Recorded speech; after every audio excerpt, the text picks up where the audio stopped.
ngomongin tentang satu pekerjaan yang ibaratnya ditekunin selama kurang lebih 13 tahun. Wah, sangat mendalami berarti ya. Iya Maksudnya tahu dong. seluk-beluknya seperti apa Itu kayaknya gitu. kerja juga ambil merem juga bisa. Oh enggak ya? Aku udah menembus 10.000 jam aku ya gitu. Udah pasti sukses ya Sudah kalau pasti kata sukses. motivator ya. Betul. Nah kali ini tuh kita akan ngobrol-ngobrol dengan Bapak Deddy Rahim. Dan beliau ini merupakan calon wali kota Bogor nomor urut 3. Nah tapi kita pengen kenal lebih dalam nih dengan Pak Deddy ini seperti apa. Itu dia Detikers, mungkin sedikit aja gitu ya bahwa perjalanannya Pak Deddy ini dimulai dari keinginan yang sangat sederhana ya, yaitu ingin berkontribusi lebih bagi masyarakat. Dari awal bekerja untuk KPK dan seterusnya, nanti kita akan cari tahu juga Bapak perjalanannya seperti apa. Langsung aja yuk kita ngobrol karena katanya Pak Deddy juga ini ada bukunya yang bisa kita bahas. Ini bisa menambah list daftar bacaan kamu. Langsung aja kita tanya, Pak Deddy gimana kabarnya? Alhamdulillah baik Mbak Indri, Alhamdulillah. Mas Aryo. Nah, Ya, kita klarifikasi dulu nih Pak. Ya. Jadi Bapak beneran 13 tahun 13 bertugas tahun di KPK? Di KPK ya. Ah. Sejak awal ya 2005 sampai 2018. I Jadi see. angkatan-angkatan pelopor nih. Betul. Awalnya tuh gimana sih Pak bisa jump ke KPK? Sebetulnya sih secara ini aja ya, secara natural aja gitu kan. Setiap orang pada saat itu adalah korbannya korupsi. I see. Iya. Ya saya pernah nanganin beberapa proyek di kementerian, di lembaga ya. Tetapi pada prinsipnya sih memang pada saat itu ya, di mana masa-masa kegelapan itu kan orang tuh sangat vulgar. Ya. Korupsi seolah-olah sudah tidak bisa dibendung dan kita kalah semuanya. Nah, suatu saat pada saat sudah dibuka ya Komisi Pemberantasan Korupsi, sebelumnya kalau nggak salah Komisi Pelaporan Harta Kekayaan Negara kalau nggak salah ya, Oke. penyelenggara negara waktu itu yang kemudian berubah menjadi KPK. Saya melihat ada iklannya di media, kemudian tentu sebagai masyarakat, warga gitu kan yang sudah paham, wah kayaknya kalau kita berkontribusi ini kita tahu nih di mana titik-titik korupsi itu gitu kan. I see. Terus kita daftar waktu itu lewat online kan, Terpanggil ya Pak ya? terpanggil banget. Ya tapi kan kita nggak tahu ini diterima atau enggak, memenuhi syarat atau enggak. Ya prosesnya cukup panjang. Iya. Perjalanan yang luar biasa 2005 Iya. sampai 2018 Iya. ya. Bertahannya itu yang Betul. diacungin jempol. Dan aku yakin Bapak pasti udah selesai dengan misinya. Gue udah tahu nih seluk beluk orang korupsi itu di mana. Nah, Iya kan Jadi udah gitu. tahu banget nih kalau misalnya Iya. celah-celahnya seperti apa. Dan itu mungkin juga kenapa akhirnya Bapak juga mungkin agak agak gatel ya. Ini waktunya gue sekarang buat Betul. nunjukin. Bayangkan kalau beliau jadi pemimpin, ini yang mau di bawah gue mau pada main iseng nggak bisa. Nggak Gue udah bisa. tahu Gue ya. udah hafal. Salah Anda gitu kan. Tapi apakah kemudian pengalaman tersebut nih Pak yang membuat dirimu akhirnya membuat sebuah buku ini menarik banget ya. Ada sebuah buku yang beliau tulis dari KPK ke Balai Kota. Betulkah itu yang mendasari dirimu buat ini nih Pak? Ya jadi kan ada titik ininya ya, apa titik ujungnya pengabdian di sebuah lembaga. Jadi memang pada saat itu kan 13 tahun di KPK sudah menduduki beberapa posisi yang saya pikir kayaknya kalau saya ada di situ terus gitu kan, mungkin juga buat karir saya juga mungkin ya cukup cukup membosankan juga kali ya. Nggak berkembang juga kali Nggak Pak. berkembang juga. Mungkin ilmunya juga nggak bisa diterapkan, Nggak, nggak bukan. dibagi-bagikan ya. Artinya gini, kalau bisa lebih implementatif gitu Nah, kan. Terus yang kedua bisa memberikan kesempatan kepada teman-teman yang lebih junior dari saya untuk bisa menduduki posisi yang sama, kan artinya kita membuka dua peluang kan gitu kan. Nah, tetapi memang waktu itu juga kan tidak saya desain gitu kan karena ada ajakan dari Kang Bima waktu itu. I see. Kang Bima menghubungi saya, kemudian beliau sampaikan, Kang, bisa nggak yuk kita sama-sama bangun Bogor gitu kan, bantu saya. Saya sempat mikir karena perjalanan karir di KPK itu kan sudah cukup lama dan paling tidak tadi kalau nggak terus berhenti, tapi kalau berhenti pun harus tetap bisa memberikan kontribusi untuk masyarakat. I see. Dan tawaran Kang Bima itu menarik buat saya, meskipun tentu tantangannya juga nggak gampang karena kan harus izin, harus dapat semacam dukungan politik. Nah, kan saya di KPK kan Betul. gitu kan, nggak bisa main politik kan gitu. By the way Kang Bima tuh jurusan kita loh. Iya, Satu alma mater. Oh, Iya di iya iya. Unpar ya? HI betul. Dua-duanya. Dua-duanya. Beda angkatan aja, Pak. Nggak, emang kita terpilihnya juga gara Cacicu Pak. Jadi lagi nyari ke Unpar, ini 2 hari ini aja. Ini gitu. aja dua-duanya iya, satu alma iya, mater. iya, Satu iya. tongkrongan dulu di Taman Visip ya. Gitu Pak. Oke Iya, Pak iya, lanjut. iya. Berarti makannya itu dong ya, kentang sosis di depan. Kok Bapak tahu sih? Bapak juga Unpar? Saya di ITB. Oh ITB. Anak pas saya dulu SMA 1 di Salman Pak ya. Oh, Lesnya iya, iya, sama iya. anak-anak ITB Pak. Pada Pelajaran Villa Merah ya. tambahan. Bapak saya juga kalau sholatnya juga di Salman. Ah masa Saya sih? juga kalau ibadah di Salman. Ayo sholat ya dulu ya. Iya, Masya Allah. Lazim, Bapak lanjut mau izin. Berarti sendal pernah hilang ya? Oh iya. Pak, gak cuma satu Pak. Pernah sekali sendal hilang cuma satu. Besokannya dua-duanya hilang Pak. Mau dinamain juga gak ngaruh itu Maya. Gak ngaruh. Oke, jadi Iya, iya. kemudian berawal dari Iya. situ, akhirnya dari panggilan, kemudian iya. Bapak akhirnya oke mau. Berarti sebenarnya basically Bapak sudah ada keinginan untuk berbagi dengan masyarakat ya Pak ya? Ya 13 tahun di KPK itu kan banyak hal yang kemudian kita jadikan sebagai pengalaman hidup, sebagai ilmu kan gitu kan. Nah kelihatannya memang di tataran ideal itu kita ngomongnya lebih enak. Tapi kan kalau di pemerintahan itu kan tataran ininya apa teknis dan implementasi kan. Iya. Nah, jadi paling tidak saya punya basic sedikit pengetahuan tentang bagaimana membangun pemerintah yang bersih kan gitu kan. Kemudian juga membangun integritas. Nah, paling tidak itu kesempatan saya untuk bisa menjawab semua teori-teori ya. Iya bener Nah, sih. itu kan kalau ngomong kamu jangan korupsi ya, kan gampang banget. Iya bener. Tapi dalam kenyataannya mungkin kalau gaji gua nggak cukup, terus gue gimana menuhin sisanya kan gitu kan. Nah cuman kan yang penting kan nggak boleh nyolong kan gitu kan. Nah itu yang jadi tantangan, gimana kira-kira bisa nggak ya memenuhi harapan birokrasi yang bersih melayani tanpa korupsi. Ya artinya harus ada hal-hal yang dipenuhi juga. Oke. Kebutuhan hidupnya dipenuhi, kemudian juga kinerjanya juga harus mumpuni, memadai, sehingga namanya tunjangan kinerjanya itu sesuai dengan apa yang dia berikan kepada pemerintah dan negara kan gitu. Dan mungkin bahkan harus ada sistem yang dirubah juga gitu ya. Karena kan selama ini ibaratnya secara konsep mah udah di luar kepala, udah hafal gitu ya. Tapi kan belum tentu ketika misalnya terjun langsung dan praktek, apakah Bapak kemudian bisa mengimplementasikan semua konsep itu ya Pak? Apa itu juga yang Bapak tulis Pak di buku Bapak dari KPK ke Balai Kota?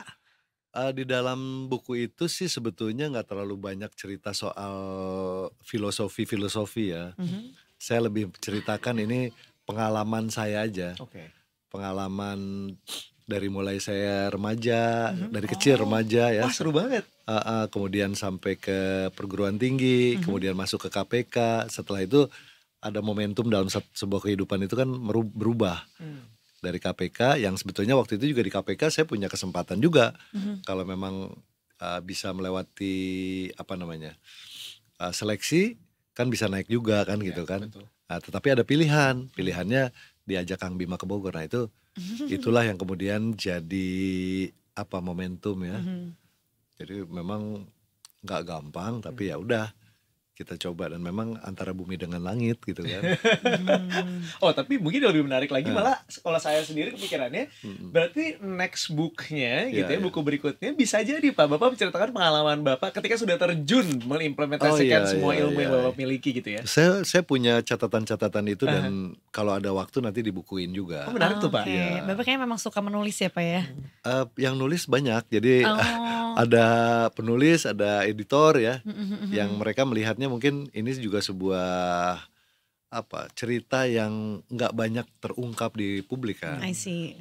Gimana sih KPK ngapain sih kan gitu kan. Terus seseorang ada di KPK itu dia tugasnya kan selama ini masyarakat taunya nangkepin orang. Padahal kan ada tugas-tugas lain juga. Nah itu mungkin yang pengen saya coba sedikit ungkapkan bahwa semangat di KPK itu adalah semangat bagaimana menciptakan masyarakat yang anti korupsi, kemudian juga pemerintah yang bersih dan melayani. Jadi memang ada cerita sedikit-sedikit yang mungkin nanti harus dieksplor lagi. Termasuk tadi kalau misalnya ada cerita-cerita yang lebih menarik mungkin nanti aja di next. Kira-kira Pak, menurut Bapak nanti kira-kira Bapak kan dari KPK nih kemudian nanti akan masuk ke hal yang berkaitan dengan government gitu ya Pak ya. Apa yang menurut Bapak bakal jadi obstacle Pak dan gimana Bapak mendevelop itu Pak, shifting dari mungkin apa yang udah selama ini Bapak punya diimplementasikan ke government yang pasti lebih kompleks dan rumit banget ya Pak. Tadi kan saya 5 tahun jadi wakilnya Kang Bima kan. Saya melihat makanya orang tuh kan selalu pas saya masuk ke pemerintah Kota Bogor gitu kan, orang-orang pada ngomong, wah Pak Deddy pasti akan ngomongin kamu nggak boleh korupsi, kamu harus gini. Saya nggak melakukan itu. Jadi dari ilmu yang saya peroleh di KPK itu justru saya nggak ngomong, gitu. Apa yang harus dilakukan? Kita menjadi role model aja. Kita mencontohkan aja. Walk the talk aja ya Pak ya. Iya, walk the talk. Jadi hal-hal sederhana aja. Misalnya waktu awal-awal gitu kan. Kalau kita habis rapat terus rame-rame ke restoran, terus saya dan Kang Bima kan tentu kita mikirnya udah ada yang bayarin kan gitu kan. Ya kan kita diundang ya udah kita pulang, terima kasih ya, yuk sampai ketemu besok gini. Pas suatu saat saya agak ini dulu ngobrol dulu, terus saya lihat ini para pimpinan OPD gitu kan, pada ngeluarin dompet, pada gini-gini kan, pada patungan kan gitu kan. Iya, urunan ya Pak. Nah sementara kalau di KPK kan saya nggak boleh ditraktir kan. Lama-lama ya tadi, wah ini nggak bisa begini nih gitu kan. Jadi kalau misalnya ada rapat dengan saya, kalau memang tidak teranggarkan, ya saya yang harus bayarin. Gitu. Tapi kan gini, nggak mungkin 30 orang dong, memangnya siapa kan gitu kan. Sehari 5 kali boncos dong Pak ya. Juga, gitu. Ya kita akhirnya gini, kalaupun kita harus ngadain pertemuan di luar ya, kalau udah pasti kita yang harus bayarin ya kita mikir dulu yang diajak ya paling banyak 10 lah kan gitu kan. Jadi memang hal-hal seperti itu aja, sederhana aja. Ya tapi yang memang di keseharian kita gitu ya Pak ya, dari hal-hal terkecil seperti itu ya. Pak, ini dari pengalaman Bapak gitu Pak. Aku penasaran banget karena kan ibaratnya kalau aku pribadi membayangkan, belum pernah sih sampai dengan saat ini aku jadi penyiar radio 12 tahun nih Pak. Jadi kalau 13 tahun belum ngerasain, mungkin tahun depan aku bakal rasain ya.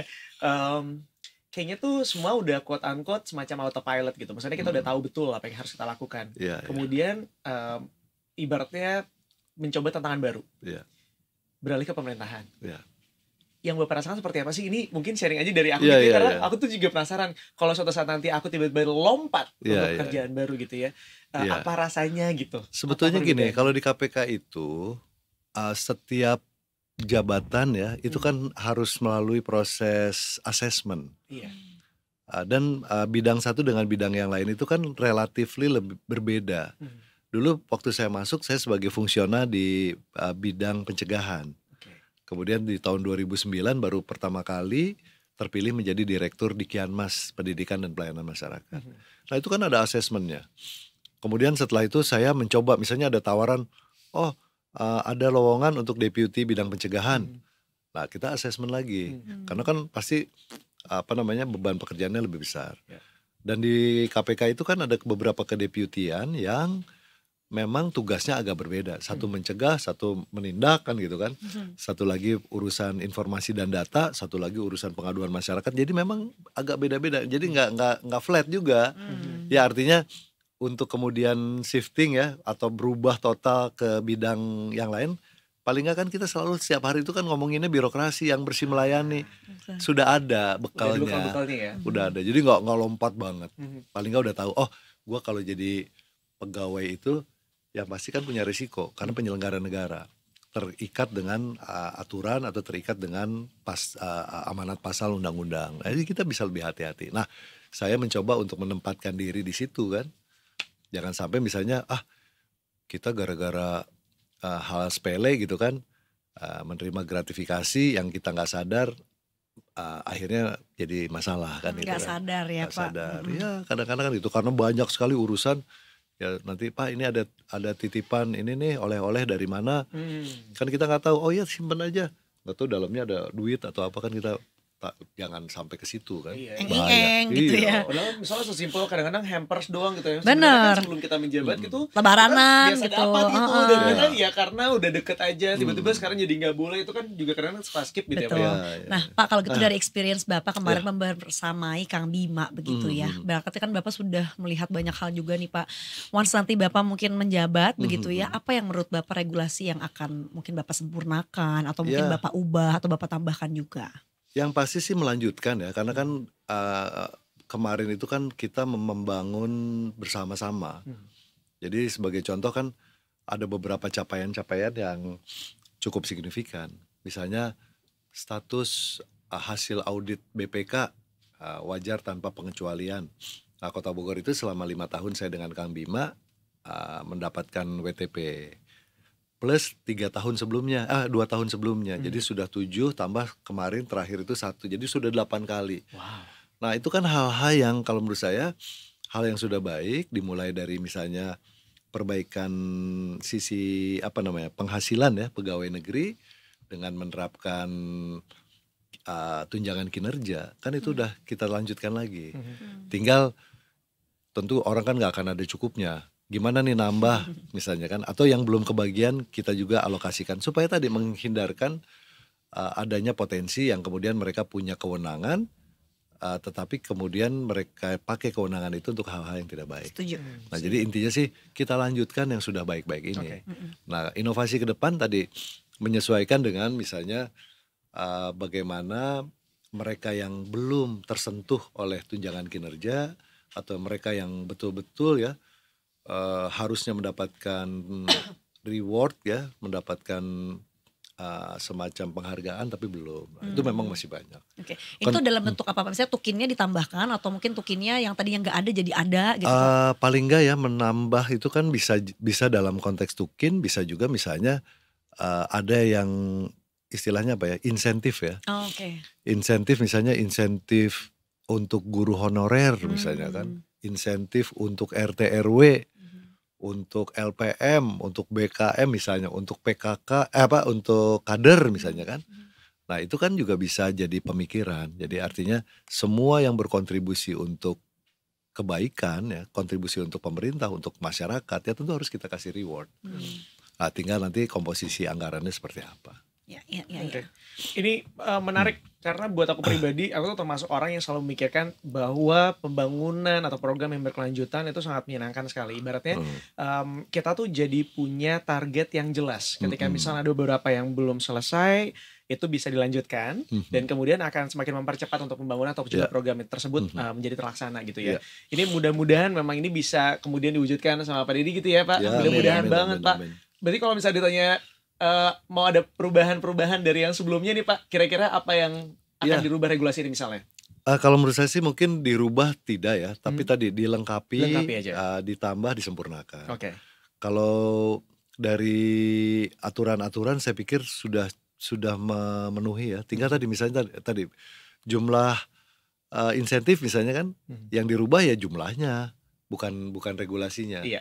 Yang pasti sih kan gini, di dalam visi misi ada namanya diturunkan dalam misi ya, Bogor lancar misalnya kan, Bogor sehat sejahtera dan Bogor cerdas.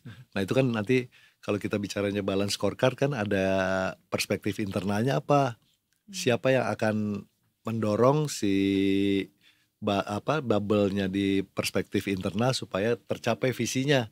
Visinya apa? Visinya adalah menjadikan Bogor beres, Bogor maju. Nah kan itu tadi gimana caranya semua ini kemudian menunjang ke arah yang capaian visi. Nah ini kan tadi yang Aryo sampaikan kan. Ya. Intinya sih ya kita tentu mengisi kekosongan-kekosongan yang belum sempurna atau memang harus ditambahkan. Oke. Pak, selama udah 5 tahun juga kemarin mungkin Bapak banyak melihat gitu warga dan masyarakat Bogor. Apa sih Pak sebetulnya paling sering dikeluhkan sama masyarakat Bogor gitu dan paling sering disampaikan gitu untuk pendapat-pendapatnya mereka untuk dipenuhi juga? Ya, 3 hal. Yang pertama adalah terkait dengan masalah pendidikan. Yang kedua tentang masalah lapangan pekerjaan. Yang ketiga masalah kemacetan. Itu yang paling sering saya dengar. Yang terkait dengan pendidikan kan ada zonasi PPDB online kan gitu kan. Itu yang kemudian harus kita coba carikan jalan tengahnya. Kemudian bagaimana mungkin nanti sekolah-sekolah swasta juga dilibatkan. Jadi artinya tidak bisa kita serta-merta misalnya dengan solusi menambah sekolah. Nah, gimana gurunya? Dari mana gurunya? Karena dalam faktanya setiap bulan itu kita mencatat ada 20 guru yang pensiun.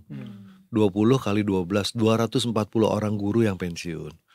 Nah, kemudian penggantinya berapa? Mungkin penggantinya kan sekarang ini PNS kan yang menyelenggarakan kan Kementerian Pan-RB dan BKN. Apakah jumlah yang pensiun diganti dengan jumlah guru baru dengan kuantitas yang sama kan belum tentu sebanding atau enggak. Nah, itu juga kan harus kita pikirin. Nah, artinya kalau kita cuma ngebangun aja ya harus kita pikirin sumber daya manusianya. Kemudian di masalah lapangan pekerjaan mungkin kita juga harus menggandeng sektor swasta ya, para pelaku usaha untuk juga membuka peluang bagi mereka yang mungkin tidak harus fresh graduate. Mungkin mereka yang sudah senior ya, yang umur-umur di atas 30, di atas 35 untuk bisa juga diberikan kesempatan bekerja. Ini jadi bahkan isu nasional ya Pak, terkait kayak limit usia ya. Minimal di luar negeri mah nanyain usia dimarahin ya Pak. Iya memang itu tantangannya. Jadi tentu ya ini yang harus kita coba edukasi lah ya kepada para pelaku usaha. Kan mereka juga masih produktif. Sampai dengan 55-60 tahun juga masih produktif ya. Artinya jangan kemudian misalnya ya kan mereka berpikir ini kalau ngisi lowongan pekerjaan itu harus yang usia berapa? 22 gitu kan. Fresh graduate banget Pak. 22 sampai 25. Sementara yang lain gak kebagian. Atau mereka yang kemudian tadinya berusaha ingin bekerja. Kan kadang-kadang dibatasi juga gini. Kalau buat kita kan gini, yang penting kita juga memprioritaskan mereka yang ber-KTP Bogor. Supaya kebagian. Jadi jangan lagi ditanya, kalau udah gak dua-dua ya susah lah. Ya kan, akhirnya yang hadir, yang mengisi adalah tenaga kerja dari luar Bogor misalnya kan. Sementara yang di Bogornya sendiri gak kebagian. Nah itu yang kita minta kepada para pelaku usaha untuk coba menyerap juga aspirasi ini kan gitu kan. Karena pada dasarnya setiap umur itu punya value yang berbeda-beda gitu ya Pak. Ibaratnya dari tingkat kedewasaannya. Walaupun gak bisa tentukan ya. Belum tentu yang misalnya umurnya banyak itu lebih dewasa dibanding yang umurnya sedikit misalnya. Enggak juga. Cuman biasanya kan tingkat kebijaksanaan dan lain sebagainya itu kan value-nya berbeda sekali. Berarti komunikasi dan koordinasinya tuh dengan para pengusaha-pengusaha yang mungkin akan lebih banyak memberikan peluang saya pikir harus ada dialog lah ya. Harus ada dialog, harus duduk bersama. Kita paparkan nanti ya, nih loh kondisi ketenaga kerjaan di Kota Bogor seperti ini. Dan ada kecenderungan juga karena kita kan kota perdagangan dan jasa. Nah jadi misalnya kebanyakan kan izin yang kita keluarkan itu untuk kafe, restoran, hotel, hiburan kan gitu kan. Sementara anak-anak Bogor kan mungkin gini, ada lowongan jadi waiters kan gitu kan. Tapi kalau gue jadi waiters di kafe atau resto itu nanti gue ketemu temen gue dong kan gitu kan. Nah itu juga ada tuh barrier itu. Jadi artinya gimana caranya ya supaya mereka mungkin tidak harus di bidang itu, di bidang yang lain, di office-nya atau di mana ya. Ini kan harus ada pembicaraan dengan para owner dari pelaku usaha. Ini gitu. Sekarang sudah makin bervariasi problem yang dimiliki oleh Gen Z ya Pak ya. Dan itu sepertinya government juga harus bisa solve itu ya Pak ya. Betul. Ini perkembangan baru yang dulu nggak pernah kita duga-duga juga kan. Tiba-tiba semuanya sangat tergantung sama gadget kan. Nah itu juga salah satu tantangan kita ke depan. Ini menyenangkan banget kalau ngobrol sama Deddy karena mungkin aku nggak tahu ya apakah itu juga dirasakan sama dediker semuanya yang ada di rumah atau di manapun Anda berada. Tapi kalau buat aku pribadi dari cara beliau ngomong terlihat sekali begitu ya, value-nya tuh ada banget gitu kan. Rasanya tuh lagi kayak ngobrol sama quote-unquote ayah sendiri gitu ya. Banyak banget pesan-pesan yang kita dapatkan. Pak, tapi kalau dirimu sendiri nih Pak Deddy, ingin ya sebagai seorang pemimpin, dirimu tuh dilihatnya seperti apa sih oleh masyarakat? Aduh ini pertanyaan kayak ujian negara. Betul, disitulah kita seolah-olah kayak pertanyaan-pertanyaan penting padahal sebenarnya biasa aja Pak, mohon izin. Banyak, yang pasti sih banyak gimmick ya. Cuman kalau saya nggak kuat juga kalau pakai gimmick-gimmick. Jadi kalau buat saya ingin dikenal sebagai Deddy Rahim ya sebagai diri sendiri aja. Gitu ya, saya kalau dalam kondisi tertentu ya kadang ada juga situasi-situasi yang mungkin tidak selalu dalam dalam konteks sedang mood atau sedang sehat kan gitu kan. Jadi tidak perlu orang tuh harus selalu kelihatan ideal. Jadi dengan cara itu ada ketulusan kan gitu kan. Nah, jadi masyarakat bisa menilai Pak Deddy ini ngebantu atau melayani ini tulus atau enggak sih. Itu aja kalau saya sih nggak perlu saya harus bikin iklan-iklan. Saya sedang apa enggak, udah. Gimik-gimik gitu ya ya, harus Pak, pakai gimik-gimik, harus pakai buzzer apa segala macam. Yang penting kita bekerja tulus, ya kita bekerja untuk masyarakat dan masyarakat paham bahwa apa yang saya lakukan itu bukan dalam konteks saya pengen kepilih jadi apa kan gitu kan, tapi betul-betul mereka memiliki seorang figur pemimpin yang menurut mereka cocok untuk mengayomi atau melayani mereka, itu aja. Luar biasa. Ini tuh kalau- Gila, merinding banget. Bapak tuh jangan dosen juga ya, Pak ya? Enggak. Ngajar ya? Gue kayak ini ya, kayak mendengarkan seorang dosen yang sangat bijak dan arif gitu. You know what? Why? Ternyata. Karena beliau itu memperoleh penghargaan Outstanding Leader in Empowering Communities. Luar biasa. Jadi sudah terbiasa sekali untuk ngobrol gitu ya bersama komunitas. Jadi intinya tuh bukan yang satu arah, tapi sudah terbiasa dua arah. Forum ya. Iya, bentuknya forum dan ngobrol sama komunitas. Jadi menarik sekali nih Pak, ngobrol sama dirimu tuh Aduh. membukakan wawasan sekali buat kita semuanya. Ini terlihat juga dari pertanyaan yang bahkan ada di tangan kita, ibaratnya nggak ada satupun pertanyaan yang bicara tentang visi misi, tentang ngomongin ina-inu, nggak ada.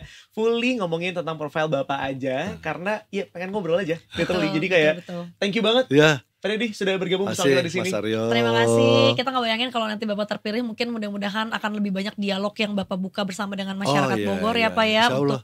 untuk bisa memecahkan segala masalah Iya, yang iya. mungkin dirasa butuh bantuan tangan dari government gitu ya Pak ya. Betul. Dan itu Pak mungkin Apa tuh? boleh dilibatkan juga anak-anak Apa? muda karena Oh, aku banyak Ekonomi kreatif, Pak. maksudnya Bapak tuh kayak udah pas banget, sosok yang sangat mengayomi sekali, kayaknya Aduh, akan sangat iya, banyak anak-anak muda Bogor semuanya saat ini akan dirangkul dengan Pak Deddy begitu.